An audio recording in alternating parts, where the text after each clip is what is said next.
my hands. I then heard loud footsteps approaching my bedroom. My dad came storming into my room, furious. "What the hell is that sound?" "Do you see him, Dad? They're my fairy godparents. Look!" But right as I pointed to where they'd been just a moment ago, they were gone. "What are you talking about? You've got to stop imagining things, Timmy! If you keep this up, I'll send you to Kanye West's doctor! You hear me?" Of course he didn't believe me. I laid up in bed all night and played all the games that came with my present while hiding under the covers. A couple minutes later, when the coast was clear, I whispered, "Hey guys, you still there?" "Shut up, kid! You're gonna blow our cover!" Have you ever heard of the term snitches get stitches? I know, but I couldn't help it. I've just never seen anything like you guys, and I was hoping...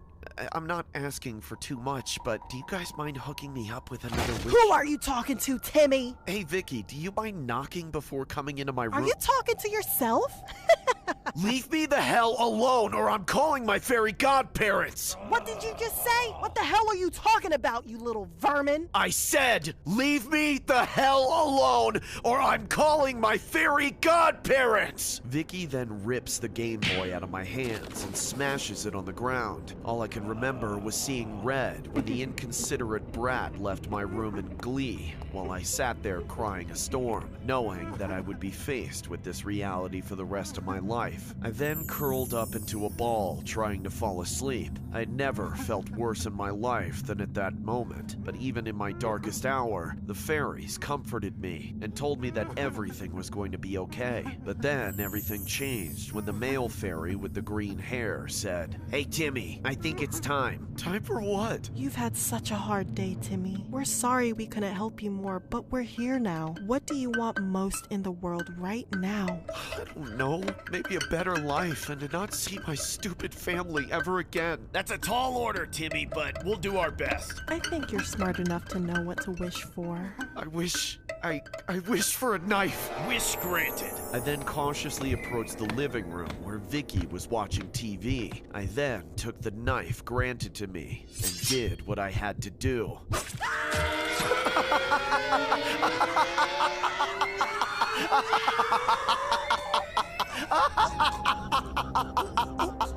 I knew with all this commotion going on, my parents were going to inevitably hear us and intervene, which is exactly what happened. What the hell is all that noise? Vicky, what's wrong? No! What the hell did you do, you little twerp?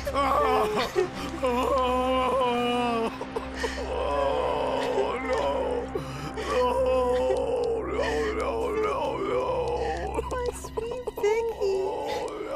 How could this happen to you? Seeing them weep was music to my ears, but I knew the job hadn't been fulfilled yet. I raised the knife up high and swung it down, finishing the deed. After that, I sat in the corner of my bedroom and reflected on my actions. I, of course, was accompanied by my fairy godparents who consoled me for the remainder of the night. I was breathing heavy and waited from dawn till dusk, or at least till there was sunlight glimmering through my window. Hey guys, are you still there? Hello? Not a trace of a mortal soul in sight. The only living person in the Turner household was the person in the mirror. I went into my parents' room to see if I could muster up any cash to make a quick getaway. That's when I saw foster care documents lying within their drawers. It had a picture of me and my allegedly deceased biological parents. At that point, I knew that I'd been living with an uncaring foster family, and that those fairy godparents were just the spirits of my biological parents. I guess that explains why we looked so alike. Hey guys, please don't leave me hanging.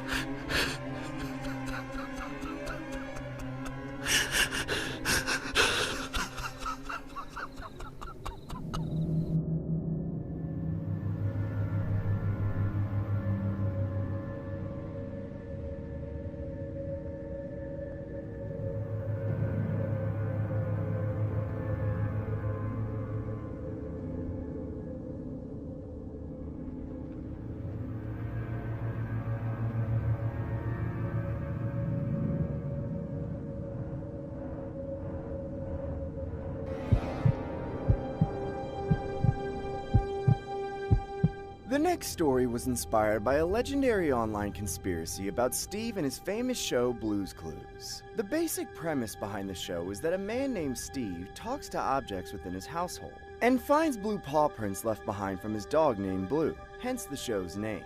But most people forget about the child's voice responding to Steve when conversation is made. A clue! What? On the picture. The next story portrays a dramatized reenactment of the alleged conspiracy. Damn it, does this stupid thing still work? The camera must be getting old. Blue, get your ass inside! Come on, everyone, chop chop! We're about to film any minute now! Everybody get in your damn places now! Oh, hi, come on in. Look, Blue, we have a guest. Hey, cameraman, cut the scene. I forgot to take my morning meds. Let me just pop these bad boys in. Much better.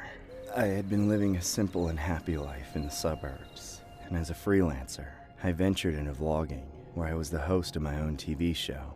My program revolved around searching for missing items in the house, which started when I misplaced a couple of screwdrivers, and my dog, Blue, helped me to retrace my steps until we eventually found them.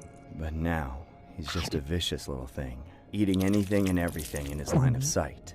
I had hired a young cameraman for a full-time position, and when we started working together, I began to share my space with him.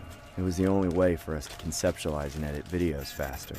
In most episodes, I'd make a mess of things around the house, scattering clothes, pillows, and bed sheets on the floor to show how frustrated I was while looking for something. Then one day, while searching for my car keys, I heard a whisper that caught me off guard. It was subtle and faint, yet it had a distinct and vivid tone, whispering the name. Steve. The hair on my neck stood up, and I felt a chill crawling on my skin. I asked my cameraman, "Hey, did you hear that?" He seemed to be confused. "No? What did you hear? Are you talking about your dog barking?" No, dummy! I can hear someone's voice! Really? What did they say? Sweating, I replied.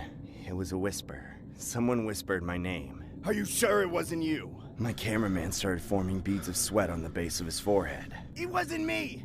For a moment, I contemplated, doubting what I heard was even real. So I shrugged it off, convinced it might have been exhaustion getting the best of me. I headed to the bathroom and began dousing my face with water when I heard it again. Steve. Come on, Steve. Bring your green striped ass downstairs or we're gonna tell your fans you wear a man weave.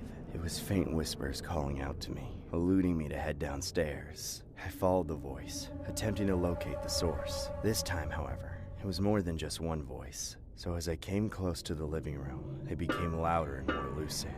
And when I took a peek, I saw inanimate objects coming to life. "How are you doing, Steve? I'm glad you could finally join us," said one of the paintings hanging on the wall. Oh, jolly good day. It took you long enough. I believe one of our comrades tried reaching out to you earlier. Guess you were too busy taking a dump since you smell like Blue's turds, said the magazine on the table. What the hell is going on? I held my head, wondering if I was dreaming or going nuts. I sat down on my couch to comprehend what was going on as I began questioning my own sanity. However, moments later, a tone of authority and reverence could be heard from the mailbox protruding from the window, telling the other objects in the room. "Easy now, friends. You're terrifying the poor man. Come on, Steve. Why don't you open me up and reach inside? Come on, Steve. Grab it. You've done this a million times. Don't act all brand new now. Come on. Take out your hand and grab that bad boy. It's been inside me for the last several days since your lazy ass doesn't check the mail."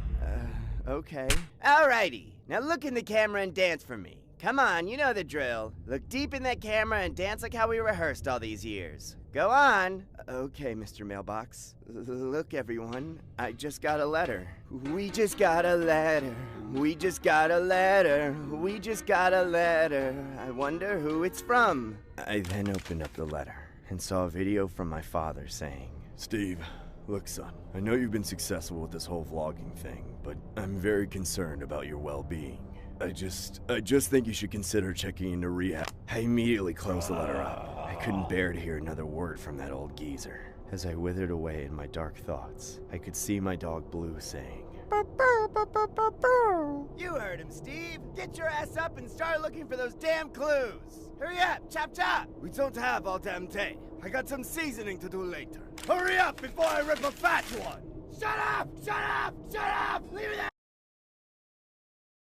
All the trash! The inanimate objects began to console me. I could see that the pressure of staying consistent with daily vlogs was getting to me. I then grabbed the magazine out of frustration and began tearing the pages out of it. Ah! Put me down, you imbecile! You're hurting me! And that's when the doorbell rang. I cautiously opened the door and saw my deadbeat father.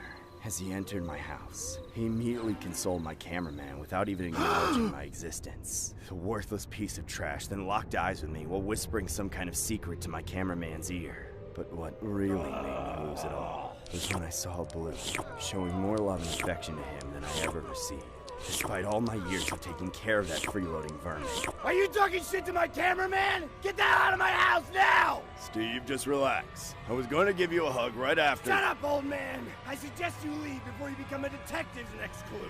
Steve, I came here to take custody of Blue and your... Mailbox, now!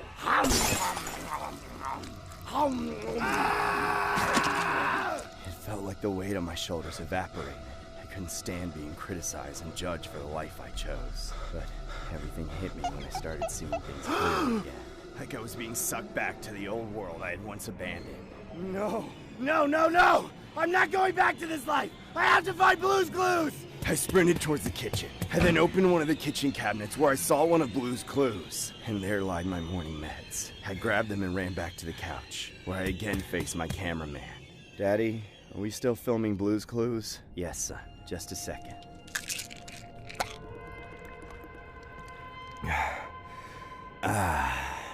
Much better.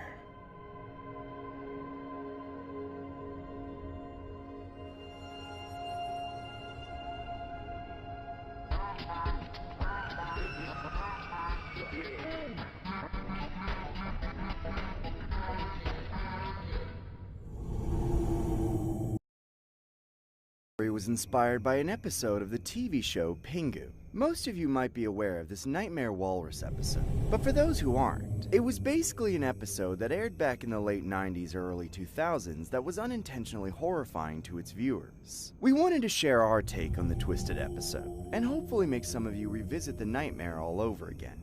Here's what it looked like. It was another chilly night at the North Pole.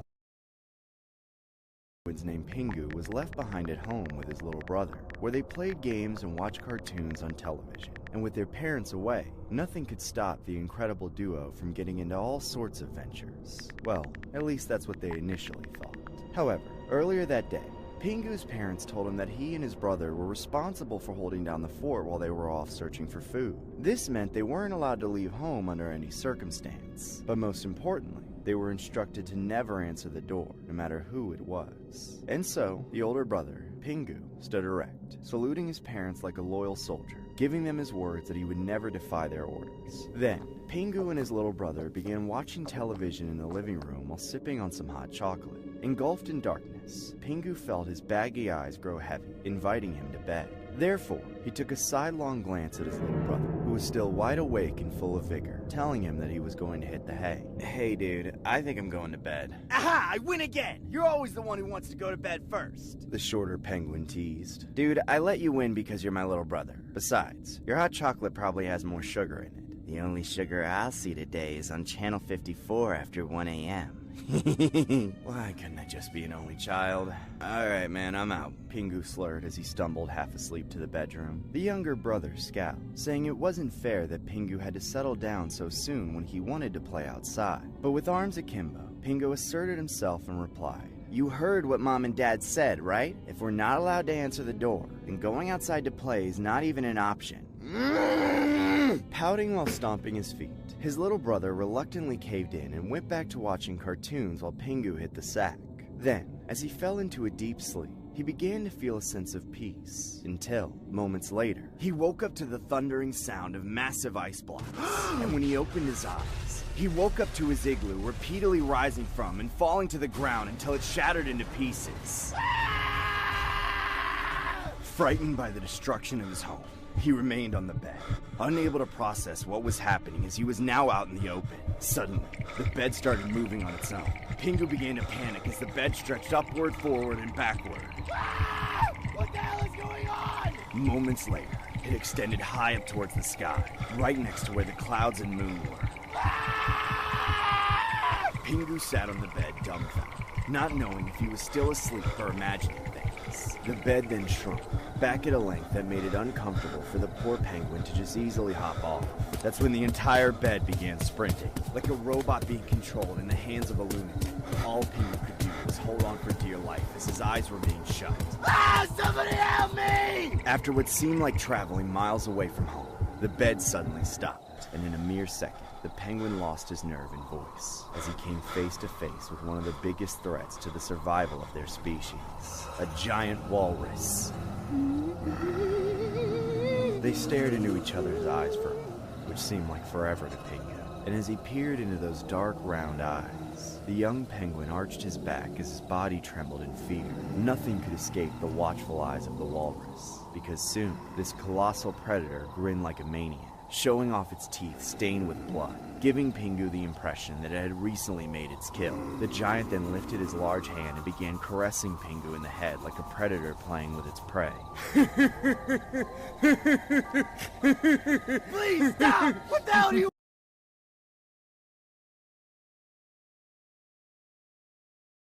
Can you help me trim my mustache? Dude, I'm just a kid. I'm not a barber. Help me trim my mustache, or else I'm gonna eat you like I eat my girlfriend. Please don't hurt me. We live in the North Pole, so there isn't exactly a first choice haircutters around here. You useless brat! Do you not have a pair of scissors hidden in that bed? Dude, you probably got my bed mixed up with one of those beds in IKEA. So leave me the hell alone, or I'm calling Santa Claus. Knowing he didn't have the chance to beat such a behemoth, he let go of his grip on the bed and jumped for dear life, heedless of the injuries they may cause him. Surprisingly, he landed on a bank of snow, surviving the fall without a single fracture. Then, without a moment to lose, he made a run for it. The walrus chuckled in delight, confident he could easily catch up to the unfortunate penguin. He stuck his enormous arm out and attempted to grab Pingu by the feet, barely missing his target. Moments later, Pingu saw his parents waving at him while hiding behind a snowbank and calling him to safety. But when the giant walrus took notice of the adult penguins, he immediately strode toward them, grabbing both of them with a single swipe. As Pingu continued running, he took a look behind him and could see the walrus devour his parents with those giant teeth. No! No! No! It was utterly horrifying. The blood began to ooze from the behemoth's mouth, staining the snow with its thick reddish hue. And once again, Pingu saw that sinister grin, spelling the word death in his mind. Get over here, you little shit! Amidst the fear, the young penguin pushed himself to make a move, running as fast away as he could until the igloo was finally in sight.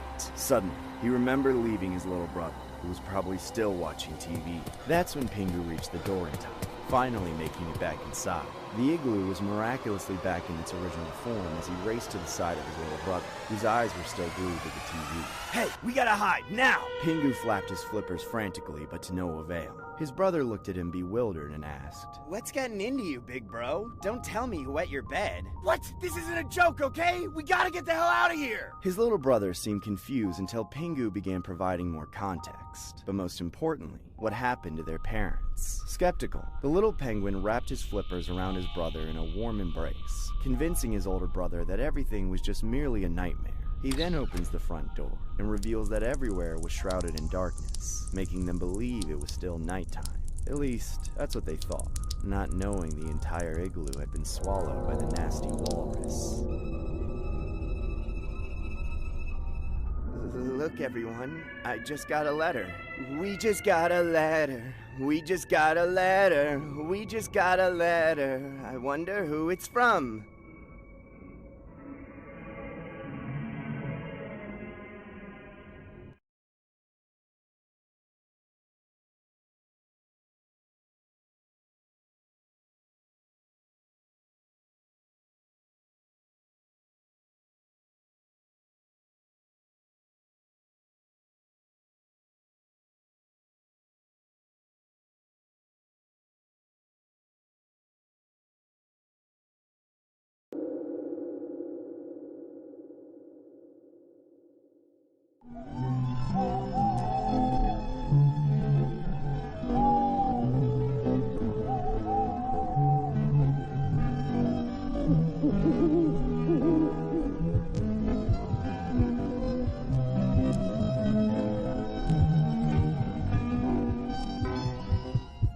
a daughter living in a house full of wenches. For the past several days, my pathetic family kept urging me to go on some lame family vacation. I whispered to my father, making it evident that I would rather tarnish than go on any outing of their likeness. His sunken, beady eyes reciprocated Mother's affectionate gaze, displaying their adoration toward each other, while Pugsley and I sat across from them in the dining room. Then, when my mother couldn't help but notice, she asked, "What's wrong, Wednesday? Don't tell me you still despise your father and I. You already know the answer to your own questions, Mother." I did everything I could to make her realize that forcing me to take a vacation was a big mistake, but as usual,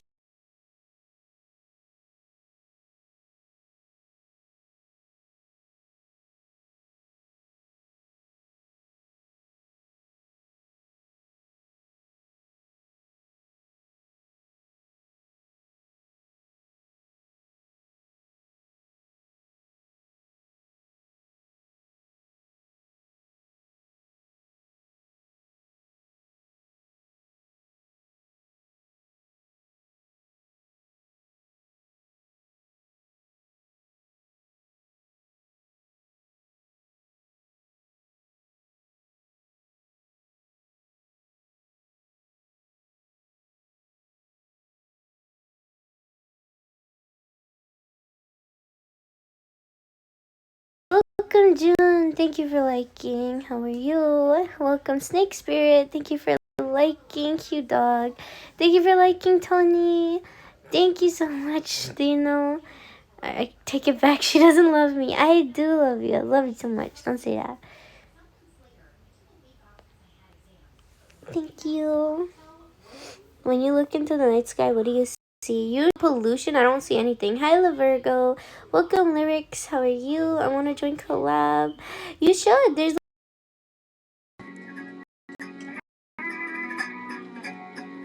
Oh, thank you for the gift. Sex Spirit, welcome. I hope you're doing well. How are you? Hey, Snake Spirit.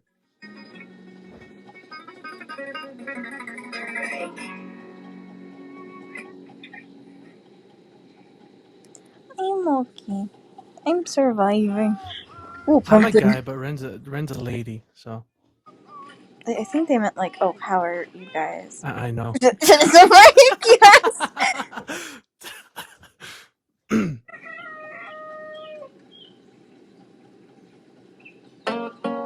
Candy.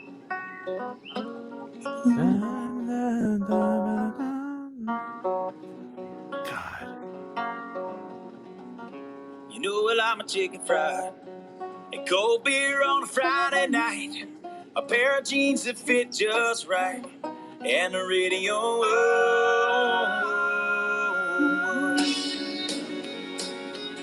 Why? I'm done. Ooh, I haven't seen that sticker before. And that's home, you know, sweet tea, pecan pie. Did you mute again to sing it? Yes. My house, it's not much to talk about, but it's filled when love is grown in southern ground, and a little bit of chicken You fried. have to love On a Friday night, a pair of jeans for giving birth to like so many puppies. I don't no, we didn't eat the kids. I was the one taking care of the kids. Not gonna lie. I like scooped up all the little baby puppies, right? And I took care of them. Okay. So then I had no idea what they were gonna do to the dead mom dog. Next thing I know, my mother called me, "Here, try this right here, it's good." Well, in our language we call it like just meat. Have some pork, right? So then she fed me some food, some meat, and then I was like, oh, it tastes like pork. What is this? And then she's like, this is dog, it's the dog. I'm like, what the fuck? I threw it up. I was traumatized. I actually ate dog. So it did fall into the soup Vietnamese. I would be traumatized too. Let's feed back a dog again. Just stop. No. I don't want to eat dog. It's gonna remind me of my actual dog. I have my dogs sleeping in the room with me. Not with me, but like in the other room. They're sleeping so soundly right now. Please. Feel the touch of my precious child and know a mother's love. That was the song that is fun. And cold beer on a Friday. Remember that you were lying in the gutter. 'Cause I did everything to be there by your side. I. So when you tell me I'm the reason, I just can't believe the lie. Oh god, I don't want to. Snake spirit. I know, I dude. can I work at 8 a.m. Yes. It's a fucking cool. I'm sitting up here I'm 1 year old. and I can see Oh, all. interesting. I don't remember being 1 years old. It's been a very long Imagine time. typing like that at 1 years. 1 years I mean, old. hey, I'll be glad, man. Like, you know, good for Take you. over the world. Probably the Antichrist, honestly. Oh my gosh. Wait, who's up there? Who is that? Is that Ikai? It's me, it's Iki, Pinku. Iki. Oh, it's Pinku. I keep wanting to call Iki Ikai for some Pinku reason. guy. Wait, stand right there. Your power level is Catch too me, low. I'm falling. That's Iki's male version. I'm falling for you. Yes, Snake Spirit, you can totally join the collab. Oh wait, they're all full? Sorry, I guess you can't join the collab. Whoops. How Pinky's leg is all messed up. Whoopsie. What do you mean? Oh. Look at it, it's not there. Oh my gosh, why'd you eat it? I didn't eat it. Here we go. There we go. We got that. You guys ever get that like swirl mix? The swirl like ice cream? That's what was going on there. Wow. The chocolate and vanilla. This whole kingdom is mine. Oh. As if. I'm gonna dance on these plebs. Everything the sun touches. Break the ankles. Simba. Simba, my child. You are the new prince of Egypt. I love the Prince of Egypt. Yeah, the Lion King is great. It'd be Prince of good. Egypt is a solid movie. So good. Who It's so I good. called brother. How can I? Yeah. Wait. No. Wait. I know this song. Hold on. I don't know this song.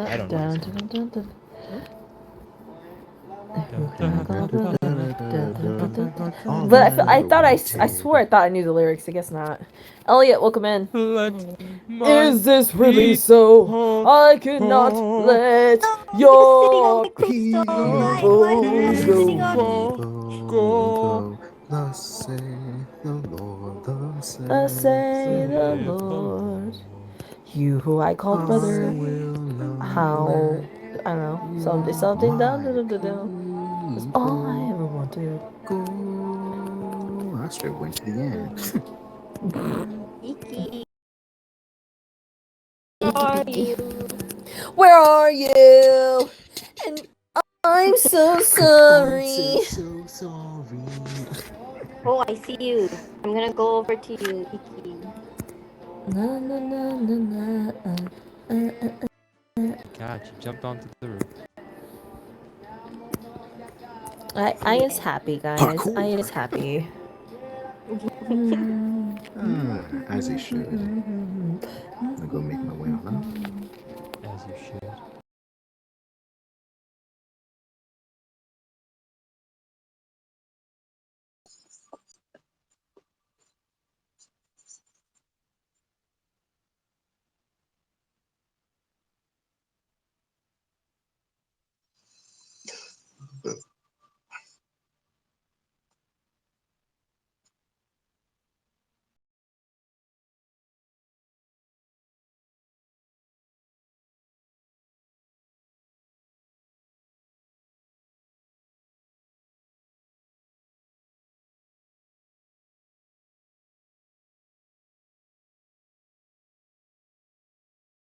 get anything out of her either. Next, I thought to ask Meg. However, I walked into her doorway and saw her looking at her phone on the bed and thought, not worth the trouble. Right next to her room was Chris, who I least expected to be of any help, but he was actually the only one concerned for me. Chris, do you hear voices at night? Oh, hey, Stewie, what's up? Chris, I'm having trouble sleeping at night because I keep hearing things. I think the house may be haunted, or maybe I'm going mad. I don't know. What do you think I should do? Well, when I can't sleep at night, I listen to lullabies. Have you tried that?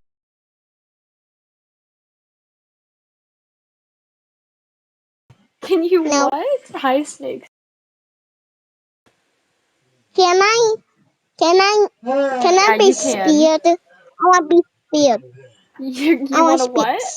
me. Spear me. Wait, Spear what do you me. want to do? Spew?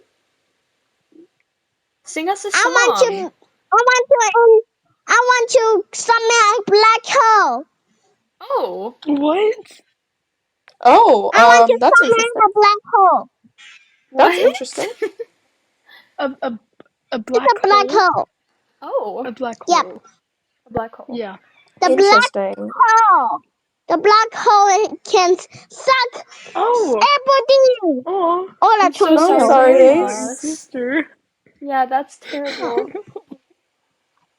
Hmm. Don't jump out the window. Don't jump Can out the you window. summon a tornado? Can you Can I summon a what? tornado? No. Can I summon a tornado? A tornado? Give Yeah. me my tornado! Wow. Yeah. Oh, he left the Me collab. too. Oh. We need a new. Wait, Bye. is he back? Oh, he's back. He's back. Where'd you go? I'm trying again. Okay, hi. I glitched. Oh. Uh-oh. Hi, hotshot. I'm a tornado. Come on, you've been kicking.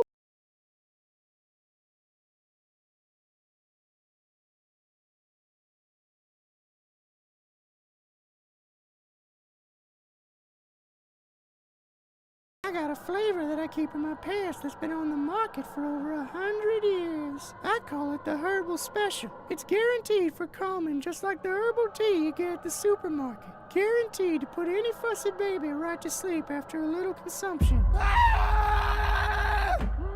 Quiet down, Stewie. You said you wanted to sleep, right? Hush, little baby, don't say a word. Grandpa's gonna make sure you're never heard.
I used to go to a local Starbucks when I resided at San Jose. The coffee shop was all